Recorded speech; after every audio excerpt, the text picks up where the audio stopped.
up, guys? Sardo's back again, also known as the Black Gentleman. And guess what, guys? It's combining day. It's combining day. It's combining day. I know I put this video off for quite some time, but you know how it is. Life gets in the way. Kind of really messed my schedule up on these guys. But without further ado, I'm gonna put these guys together, and we're gonna make us a Feralrex. Predacons, merge and form Predaking. Tantrum, headstrong, transform. Razor claw, transform.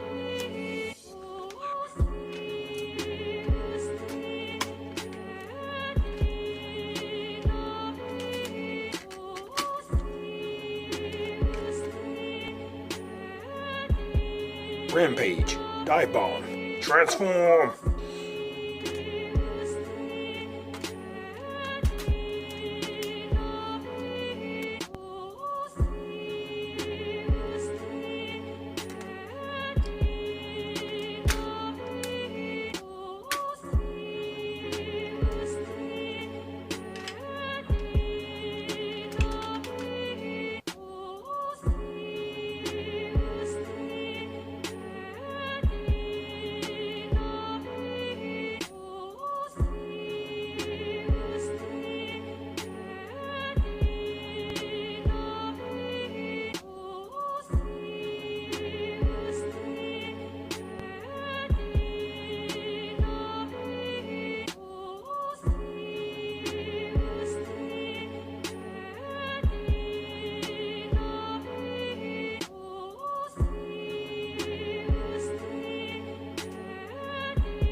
Perfect.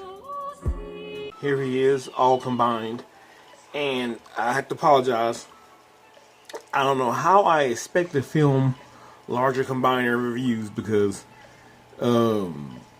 man, he's with the sword in hand, he's totally going off my screen. I wish I could kind of capture it better. The best I can do is kind of put my camera up and give you guys a runabout of him. Start from the feet, going up. Even though I talk about, scale, how I feel like he doesn't scale the way I like him to anymore, he's still a big guy. He's still a pretty big combiner. And even the sword, which you can kind of see he holds pretty damn good despite the size of it, is huge. And as far as paint goes, well, nothing to talk about really because, I reviewed all 5 figures. But I think the paint accents that he does have come together very nicely. I've taken liberty of adding kind symbols here to the crotch plate and whatnot. I've even taken the fillers from different figures and added them to the holes. I think it looks nice. Overall, it's a very nice, very, very nice looking Predaking. I'll say so myself. Now, put the camera down again. I want to say let's talk about these accessories, but I kind of already did that. All the swords, as you can see, kind of combined together to make this one larger sword. And the instruction manual is called the Offenheimer sword. If you don't understand the significance of the word, or excuse me, not the word, but the name Offenheimer, look it up. But yeah. Also the cannon that's on the dive bomb arm. Let me pick them up and kind of move them. There we go. Dive bomb arm here. I'm just going to go ahead and take it off. Let's see if I can get it. It's on there pretty good. There we go. By taking all their weapons, all 5, and combine them together, you get this thing. It's very reminiscent of the old G1 cannon they used to carry. And it can go on either side, but it'd be dive, bomb, or rampage. And that's always been kind of badass at all 5. In fact, all 5 can combine. I think this is pretty cool. Matter of fact, let's go ahead and take the sword out of the hand as well. Give you guys a look at that. In case you're wondering, yes, he can get somewhat dynamic poses with the sword. It's all depending on how strong your Rampage is. Like with mine's fairly strong. Using this ratchet here, I can get him kind of hold it, but sometimes because it's so heavy, I just kind of want to droop. So, but he can't hold, well, what's important is he can't hold his massive sword. I've seen some other reviews where he can barely hold it. And I figure it's just because of, time. At some point, ratchets and swivels do get weaker. But here it is. It's very, very massive. Serration at its finest. In fact, here, let's go and pick the camera up again just to see how that kind of scales. Ridiculous, right? I mean, it's like a Bowie knife for a person. Alright, let's go and get that. For the sake of looking at articulation, let's go ahead and move this gun and sword out of the way. While we do that. Alrighty. Oops. Kind of toggle back a little bit. Okay. As for his head sculpt, it looks very, very Predaking-esque. You can see. And he has batteries in the back of his head. So you press in right here. You get a cool light effect. And these batteries have been in his head at least for about 1.5 years, if not 2 years. I was kind of surprised they still work, but they do. And the head can rotate. Get a full 360 out of that. As you can see, there we go. And you get a little bit of look, give a little bit of a look down, and a whole lot of look up. I kind of wish he had more look down, but given that that line head being in the way, I guess it wouldn't really matter that much. Now I can pull the camera back down again. There we go. As far as his waist goes, it's just Razor Claw's waist. So if you, let's say, we move the arms up, like so, you can't get the swivel out of the waist itself. Now full 360 because it starts the wing pack starts to kind of bump into the crotch piece here. But you can get more. I think you can get more what you need out of the waist still. So that's all good, right? The wings themselves, they're just dive bombs wings. So they have the same point articulation. And if you want to rotate the arms, you gotta definitely get them out of the way. So you gotta, let's see here. Bring him in closer here. Guys, just bear with me. We move the wing back like so. The arm can rotate on a strong ratchet. And you can just about get a 360 out of this. Only problem is the wings. The wings can be removed. So if you remove the wings, you can get 360, which is good. Take the camera back over here. And as far as the arm goes, you can go up about that high. Any more than that, you're gonna work the arm off the ratchet. But that does more than enough. As far as the hands go, you can get a 360 out of it. Just kind of be careful because it will bump up against these claws here. But you can get it like so. Just put tight. The fingers are all articulated. I think I showed that earlier. And as for the arm itself, it uses the waist ratchet of dive bomb. So get that. Get a bend here at the waist and one at the thigh. So that gets you pretty decent movement. Kind of wish it was more, but at the same time, where would it come from, right? And same on both sides. Just go ahead and turn this over. So you get the same thing on the side with Rampage. Using this hinge here, which is once the ab crunch. Using the thigh, then about the same way. And with this hand too, you can get 360. Actually, even easier, since you don't have to worry about dive bomb's feet on Rampage's side. Now, the one thing about this figure that if you're gonna mess with it, you have to learn are the legs. that can give you the most problems because, well, you kind of have to learn how they work. Now, for the most part, let's go ahead and move this flap up here. As you can kind of see, he's using razor claws, thigh, and legs here down into this ratchet. When you're going to move it, you're gonna want to move like the knee section in here, which is pegged into the leg bot, which is on the side, you know, headstrong. So it's kind of how you have to move it. You can bend. Oh, you can bend here, like as you can see, but he starts to lose balance, given how heavy he is. But I imagine you hit something to prop him up or stand, it'd be all good. Now you can rotate here because of razor claw, so you can get a rotation of it about like that far, either way, about far as you can get out of it. So there's that. And when you pick him up, you definitely kind of want to put the camera down again. You definitely kind of want to pick him up in this area, like so. You don't want to grab him in the midsection because, let's see here. You don't want to grab him up here because you end up pushing in the stretching on the side. That is my advice. So leg articulation isn't necessarily the best, in my opinion. This combines, I'll come a while away from that. As far as the feet go, there are on a ball joint. It should be a ratchet, but a ball joint. So you get left and right fairly easy. And you get toe bend.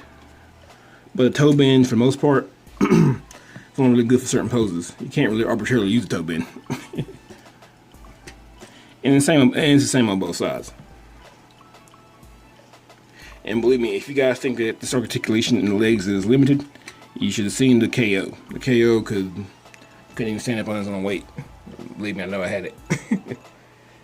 But to show you somewhat of a dynamic pose, and it's kind of hard to see what I'm doing here, but I'm gonna leave it here at the leg section. What you want to do is, let's say you were to move these up. So you want to move a leg forward, take headstrong for instance, bend that, put this leg backwards. That way, then you get the whole toe thing involved, and that way you can kind of bend it up. And as you can see, it can indeed support that, which is pretty good. So you can get that kind of a forward, forward stride walking pose, which I do like. So that's basically that. I think for a combiner like him, with all the mass that he has to deal with, I think that's about all you can hope for. I know with MMC, they're working on their whole Bruticus thing, and I'm pretty sure, given how even though he's bigger than this, he's way more leaner, so you can probably get more dynamic poses. But to be fair, for Predaking, I think this is good enough for me. He's a big, heavy, imposing bot. I think it works out pretty good. But that's just my 2 cents. Something else I want to talk about is honestly just the silhouette and profile. I know I feel like a lot of times it doesn't get spoken on enough, but this thing's profile and silhouette are like bar none. It's totally awesome. Just to kind of look at him real good. I think it looks really great. Matter of fact, let's turn him backwards, because he actually cleans up pretty well too on the back. At least in my opinion. Didn't get this whole video is my opinion, right? There we go. Take a look at the whole back. I think that's pretty clean. I like how everything kind of like, it's like big and beefy here in the leg area. It kind of slenders up as you go to the midsection. Now the mass like flares back out. And in fact, in a way, to me, it's kind of very Galgaigar in a way. And in fact, you know what? I'm going to use that for my first comparison. Alright, here is Feralrex with my SOC Galgaigar.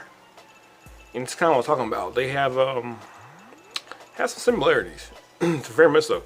Even the way like I said before, he gets more slender in here.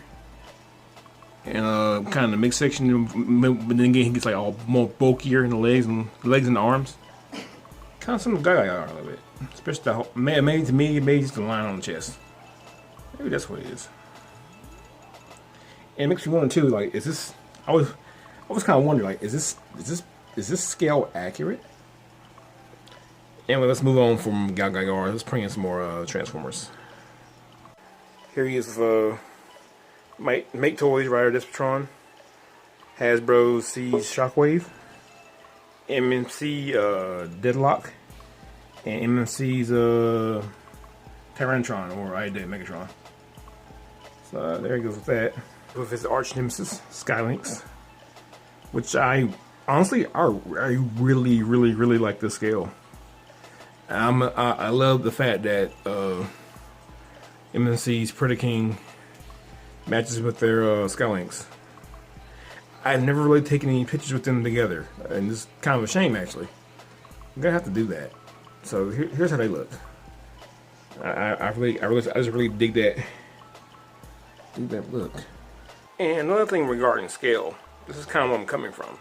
Even though I still love MMC's Feralrex, MP scale has honestly changed to, well, be even more honest, they should get bigger than this. This is Generation Toys Havoc, which is their IW Minosaur. In my opinion, like, Minosaur should like never be bigger than Predaking.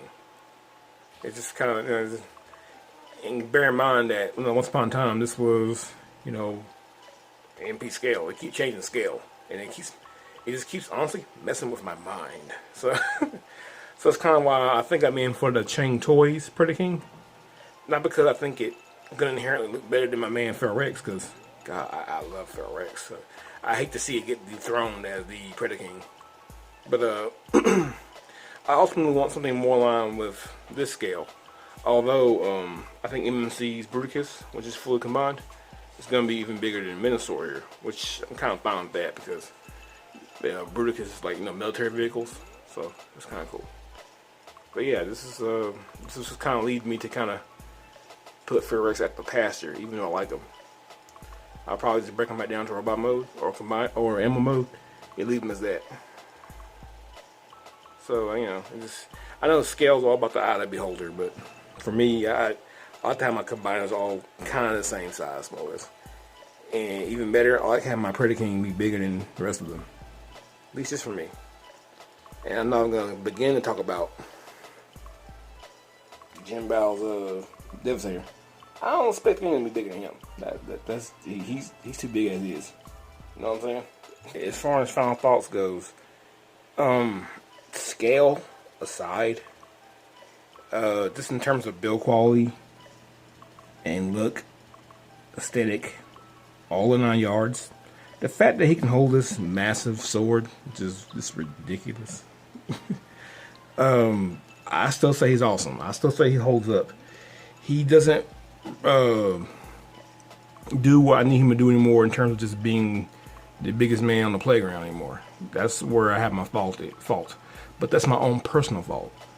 But just to look at him and articulation that you do get, which I think makes sense for something this big and bulky, I think it's all good.